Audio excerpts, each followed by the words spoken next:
The servant abandons. When I read the kalima and I have matured, I have pledged with my Allah that now I don't have choice in my decisions. Yes, my choice, my Allah told me, you look at my desire and I will consider your desire in akhirat. But if you want to try and fulfill it here, wallah, there you will definitely be deprived. Even in this world you will be deprived. Friends and elders, I want to mention something very important. Time is running out. When we speak of taqwa, which is the essence of fasting, the reason for which, now this fasting is regulation in our life. It's discipline in our life. Just as we have disciplined ourselves in food, in drink, we have to discipline our entire life in every aspect. The ulama say, أَرْبَعٌ بَعْدَ الذَّنْبِ شَرٌّ مِنَ الذَّنْبِ. There are 4 things after a sin that is worse than the sin itself. That means when a person commits a sin, that is one wrong, that is one vice, that is one violation. But if he addresses the sin in a particular attitude, then that attitude of his is worse than the sin that has been committed. Listen to this very attentively. Al-istisghar.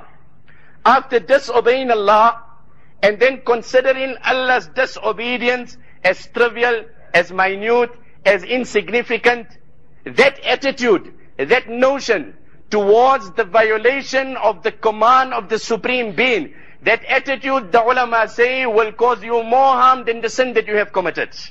So after disobeying Allah, to trivialize what was so wrong about what I did, you violate the command of the Supreme Being and you refer to it as minor, that is more major than the crime itself. The first thing, al-istisghar. Sawm and fasting has to bring taqwa into us. كَم مِّن صَائِمٍ لَيْسَ لَهُ مِن صِيَامِهِ إِلَّا الْجُوعُ. There are many who fast but achieve nothing but hunger. وَكَم مِّن صَائِمٍ لَيْسَ لَهُ مِن كَم مِّن صَائِمٍ لَيْسَ لَهُ مِن صِيَامِهِ إِلَّا الْجُوعُ. There are many who fast but get nothing out of fast other than hunger and thirst. And there are many who stand up in salah and who get nothing other than tiredness and fatigue. The second harm after disobeying Allah, al-istibshar. After disobeying Allah, to rejoice on Allah's disobedience.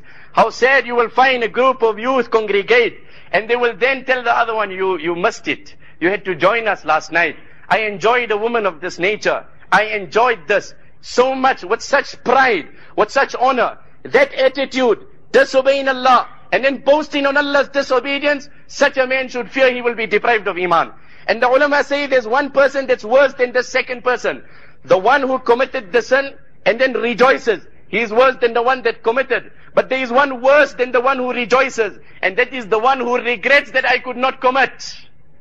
So when the group got together and the youth spoke about last night, we enjoyed a woman like this, and we drank like this, and we did this, and we did that, and we enjoyed the night. And the one that could not be part of that evil, he now feels deprived and regretted. He's worse than the one rejoicing over that sin. Sawm is to do away with sin. Brothers, how sad. Allah forgive. Today a man, Allahu Akbar, Allah guide one and all. A man in the name of the love of his children boasts and is proud about this. That I made it easy for my children. I love them. So I decided I'll put a devil box in every room. You don't have to come in the lounge to go to Jahannam. From your room you can go to Jahannam.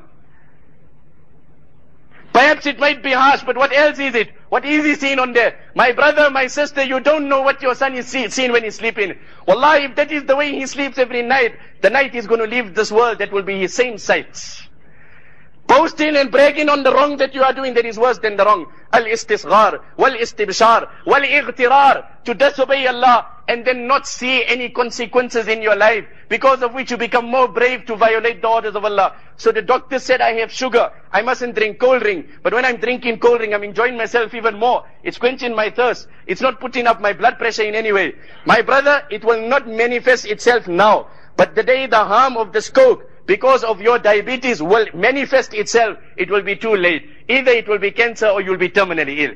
At the moment, immediately you won't see the harm. The third harm, that after disobeying Allah, the hadith says, if I don't perform Fajr namaz, the devil urinates in my eye, in my ears. I don't perform Fajr, but I enjoy the sleep. Who said there will be problems in my life? Till today I have been misusing my eyes. I haven't seen any problem.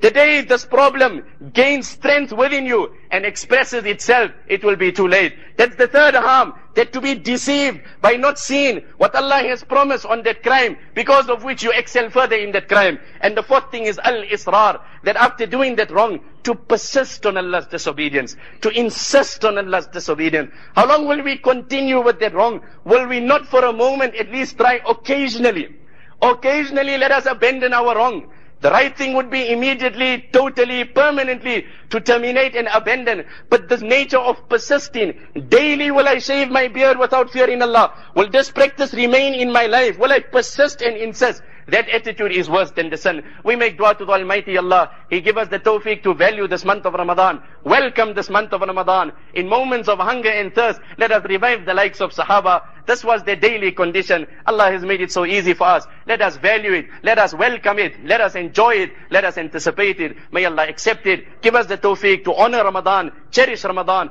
fast with the correct zeal and desire. Make it the turning point of our life. Brothers, every Ramadan, we make an intention. For Ramadan, I will change my life. I will not look at wrong. I will perform salah. Proportionate to our intention, Allah aids us.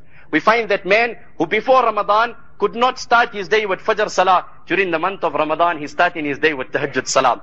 That man who couldn't listen to Quran in Ramadan, he's complete in Quran. This is the strength that Allah has given man. When he makes a commitment, when he decides something, this is how Allah enables him. Let us not be foolish to restrict our good intention for Ramadan. Till today we've been intending Ramadan. Accordingly, Allah has been helping us. The home has been full of happiness, tilawat, piety, obedience, submission. Let us say inshallah from today onwards, and just as we intended Ramadan, proportionate to that Allah aided us. Let us say from today onwards, inshallah we will see Allah will aid us. May Allah give us the tawfiq and bless us with this month of Ramadan. Make us amongst those fortunate souls whose emancipation and deliverance from the fire of Jahannam is confirmed, and entrance into the gardens of Jannat eternally. Wa akhiru da'wana alhamdulillahi rabbil alamin.